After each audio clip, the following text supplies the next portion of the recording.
प्यारे बच्चों नमस्कार। वर्तिका स्टडी सेंटर में आपका स्वागत है। मैं हूं राकेश कुमार। आज का सेशन कक्षा 10 विषय विज्ञान में टॉप 25 ऑब्जेक्टिव क्वेश्चनों को हल करने का है।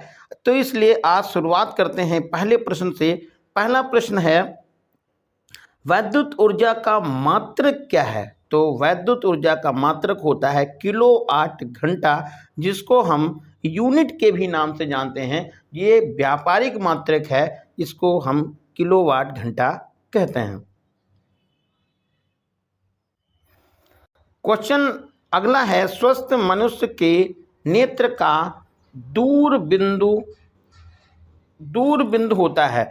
तो दूर बिंदु होता है अनंत पर, और ऑप्शन सही होगा ये सी।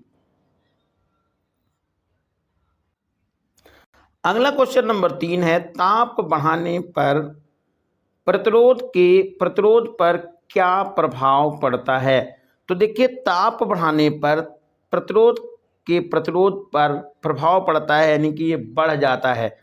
और इसका जो फार्मूला होता है वो RT बराबर R01 प्लस अल्फा टी। यहाँ पर RT क्या है? T डिग्री सेंटीग्रेड पर प्रतिरोध है। R0 क्या है? 0 डिग्री सेंटीग्रेड पर प्रतिरोध है। और अल्फा है प्रतिरोध ताप गुणांक, और T है तापमान में वृद्धि। क्वेश्चन नंबर 4 है, एक तार का प्रतिरोध 4 ओम है, इसे खींचकर दुगना करने पर इसका प्रतिरोध कितना हो जाएगा? तो देखिए, ये कितना गुना किया गया है? 2 गुना किया गया है। और प्रारंभिक प्रतिरोध कितना है? R है। तो यहाँ पर R की जगह पे आप 4 ओम लिख लीजिएगा, और N का मान आप लिख लीजिएगा 2। फिर एक सूत्र है R डैश बराबर N स्क्वायर R। N की जगह पर आप 2 लिख दीजिएगा, तो 2 का स्क्वायर हो गया, और R की जगह पर हो जाएगा 4। 2 का स्क्वायर कितना आएगा? 4 होगा। 4 का 4 से जब गुणा करेंगे तो मान हो जाएगा 16, और आंसर सही हो जाएगा ये D 16 ओम। क्वेश्चन नंबर 5 है, संयुग्मी बिंदु किस दर्पण में होता है? तो संयुग्मी बिंदु ये अवतल दर्पण में होता है। ऑप्शन सही होगा बी। संयुग्मी बिंदु होता क्या है कि दर्पण की मुख्य अक्ष पर 2 ऐसे बिंदु, जिस पर एक बिंदु पर वस्तु रखें तो उसका प्रतिबिंब दूसरी जगह बन जाए, और दूसरी वस्तु पर प्रतिबिंब रखें तो पहली पर प्रतिबिंब बन जाए। क्वेश्चन नंबर 6 है, कि दर्पण में सदैव वस्तु का छोटा, सीधा व आभासी प्रतिबिंब बनता है। तो ये उत्तल दर्पण में सदैव छोटा, सीधा और आभासी प्रतिबिंब बनता है, और ऑप्शन सही होगा ये सी। क्वेश्चन नंबर 7 है, ताप बढ़ाने पर अर्धचालक के प्रतिरोध पर क्या प्रभाव पड़ता है? तो देखिए, जब ताप बढ़ाएंगे तो अर्धचालक का प्रतिरोध पहले से घटेगा, और ऑप्शन सही हो जाएगा ये आपका ए, कम हो जाता है। क्वेश्चन नंबर 8 है, फोकस दूरी तथा दर्पण की वक्रता त्रिज्या में संबंध क्या है? तो संबंध होता है F बराबर R/2। अब क्रॉस आप गुणा करिएगा, R बराबर कितना हो जाएगा? 2F, यानी वक्रता त्रिज्या फोकस दूरी की डबल होती है, और ये ऑप्शन सही होगा पहला। क्वेश्चन नंबर 9 है, अवतल दर्पण में आभासी प्रतिबिंब कब बनता है? देखिए, अवतल दर्पण में आभासी और वास्तविक प्रतिबिंब दोनों बनते हैं, बस उनकी स्थितियां अलग अलग होती हैं। जब अवतल दर्पण में वस्तु दर्पण और फोकस के बीच में कहीं रखी होती है, ये जैसे फोकस पॉइंट है और यहाँ पर वस्तु रख देते हैं, तो उसका प्रतिबिंब दर्पण के पीछे आभासी बड़ा और सीधा बनता है। तो जब वस्तु दर्पण और फोकस के बीच रखी होती है। ऑप्शन सही होगा ये सी। क्वेश्चन नंबर 10 है, मानव नेत्र में प्रतिबिंब कहाँ बनता है? तो मानव नेत्र में प्रतिबिंब जो बनता है वो रेटिना पर बनता है, जिसको दृष्टि पटल के नाम से भी जानते हैं। और इसे यहाँ पर एक पीत बिंदु होता है रेटिना पर ये एक पीत बिंदु होता है, उस पर बना प्रतिबिंब सबसे ज्यादा स्पष्ट दिखाई पड़ता है। तो इसका ऑप्शन सही होगा डी। क्वेश्चन नंबर 11 है, विशिष्ट प्रतिरोध का मात्रक क्या है? तो विशिष्ट प्रतिरोध का मात्रक होता है ओम मीटर, और ऑप्शन सही होगा बी। इसका फार्मूला बनता है R बराबर रो L अपान ए। यहाँ पर रो क्या है? रो है ही है विशिष्ट प्रतिरोध, विशिष्ट प्रतिरोध है। क्वेश्चन नंबर 12 है, स्वस्थ नेत्र का दूर बिंदु कहाँ होता है? तो स्वस्थ नेत्र का दूर बिंदु होता है अनंत पर। ऑप्शन इसमें सही होगा डी। क्वेश्चन नंबर 13 है, निकट दृष्टि दोष से पीड़ित व्यक्ति का दूर बिंदु स्थित होता है। तो दूर बिंदु होता है अनंत से कम दूरी पर, और ऑप्शन सही हो जाएगा ये डी। क्वेश्चन नंबर 15 है, दूर दृष्टि दोष का कारण क्या है?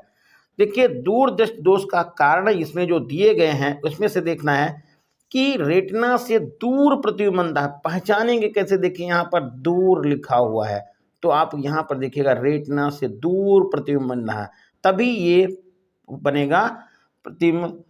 जो रेटिना से दूर होगा तभी दूर दृष्टि दोष होगा। यदि मान लीजिए निकट दृष्टि दोष होगा तो रेटिना के आगे प्रतिबिंब बनेगा, रेटिना के पहले प्रतिबिंब बनेगा, रेटिना के निकट प्रतिबिंब बनेगा, ऐसे इसको आप समझ लीजिएगा। तो इस तरह से ये ऑप्शन इसमें सही होगा सी। क्वेश्चन नंबर 15 है, कांच का अपवर्तनांक अधिकतम होता है। तो कांच का अपवर्तनांक अधिकतम होता है बैंगनी रंग के लिए, और ऑप्शन सही होगा इसमें सी। क्वेश्चन नंबर 16 है, समतल दर्पण की फोकस दूरी होती है। तो समतल दर्पण की फोकस दूरी ना 25, ना 50, ना 0 होती है, सीधे अनंत। लेकिन एक बात ध्यान रखिएगा, यदि यहाँ पर फोकस दूरी ना पूछ करके क्षमता पूछी जाए तो इसकी क्षमता 0 होती है। बिल्कुल ध्यान रखना, दोनों एक दूसरे के अपोजिट हैं। अगला, अवतल दर्पण का उपयोग कहाँ पर होता है? जैसा कि आपने पढ़ा होगा कि अवतल दर्पण का उपयोग मोटरसाइकिल की हेडलाइट में होता है, यानी आगे की लाइट में होता है। अवतल दर्पण का उपयोग शेविंग की दुकान में होता है, ब्यूटी पार्लर में होता है, और ENT डॉक्टरी परीक्षण में होता है। जो नाक कान गले के डॉक्टर होते हैं, अंदर कान में या गले में या नाक में क्या है, क्या प्रॉब्लम है, उसको देखने के लिए अवतल दर्पण का प्रयोग किया जाता है। तो इस तरह से इसमें ऑप्शन सही हो जाएगा डी, यानी कि 3 सभी में। क्वेश्चन नंबर जो 18 है, ओम का नियम सत्य है। तो ओम का नियम केवल धात्विक चालकों के लिए सत्य है, और ऑप्शन सही होगा इसमें ए। क्वेश्चन नंबर 19 है कि चुंबकीय क्षेत्र का मात्रक नहीं है। देखिए, इसको आप विशेष रूप से ध्यान रखिएगा, ये नहीं वाला क्वेश्चन है तो इसको आप अंडरलाइन जरूर करिएगा। देखिए कि चुंबकीय क्षेत्र का मात्रक नहीं है, तो नहीं कौन सा मात्रक है, जरा भैया चेक करते हैं। देखिए, वेबर प्रति मीटर स्क्वायर चुंबकीय क्षेत्र का मात्रक ये 100% है।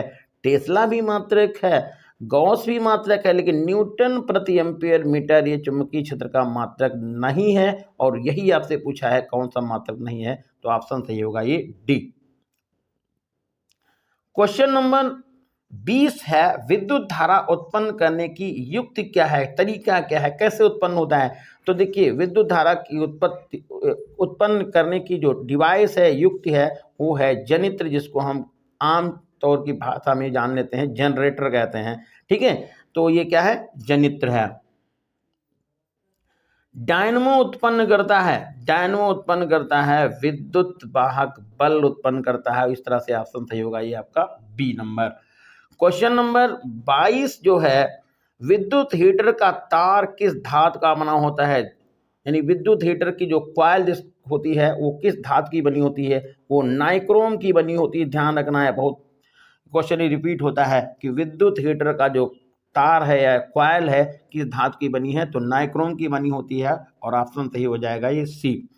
क्वेश्चन नंबर 23 है, चुंबकीय क्षेत्र में आवेशित कण पर लगने वाले बल की दिशा निकालते हैं। ये वेरी वेरी इंपॉर्टेंट क्वेश्चन है, अक्सर ये पूछा जाता है, ये इंपॉर्टेंट क्वेश्चन है। तो बल की दिशा कैसे निकालेंगे, ध्यान रखना है, फ्लेमिंग के बाएं हाथ का भी नियम होता है, दाएं हाथ का भी नियम होता है, इसमें कोई कंफ्यूजन ना हो इसके लिए आप याद रखेंगे यहाँ पर बल में बाछर आता है और बाएं हाथ में भी बाछर आता है, दोनों को मैच करा लेंगे और बोल देंगे कि ये है 100% सही आंसर ए, यानी कि फ्लेमिंग के बाएं हाथ के नियम से।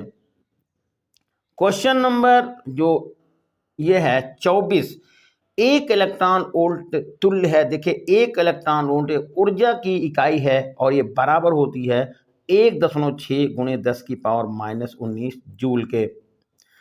अगला क्वेश्चन नंबर जो लास्ट है और भी 25 नंबर क्वेश्चन है, इसमें थोड़ा सा आपको भैया ध्यान रखना है, ये ऑप्शन थोड़ा करेक्शन करना है, ये ऑप्शन नहीं होगा, इनमें से जो लिखा हुआ है इनमें से कोई नहीं, ये गलत है, ये लिखा होना चाहिए यहाँ पर सभी। और पूछा गया है वैद्युत शक्ति का मात्रक क्या है, तो वैद्युत शक्ति का जो मात्रक है ये है P = V × I, P = I²R, P = V²R, ये तीनों मात्रक हैं वैद्युत ऊर्जा के, ठीक है, वैद्युत शक्ति वैद्युत ऊर्जा के मात्रक हैं, इसलिए इसमें से ये ऑप्शन ये ना लिख करके यहाँ पर आप लिख देंगे क्या, सभी, और यही लास्ट वाला सही हो जाएगा। तो ये थे आज के टॉप 25 क्वेश्चन जो बोर्ड परीक्षा में अक्सर पूछे जाते हैं। हम उम्मीद करेंगे तो ये शायद आपकी समझ में आ गए होंगे। वीडियो कैसा लगा कमेंट करके आप लोग बताइएगा, चैनल को जरूर शेयर कीजिएगा, सब्सक्राइब कीजिएगा। धन्यवाद।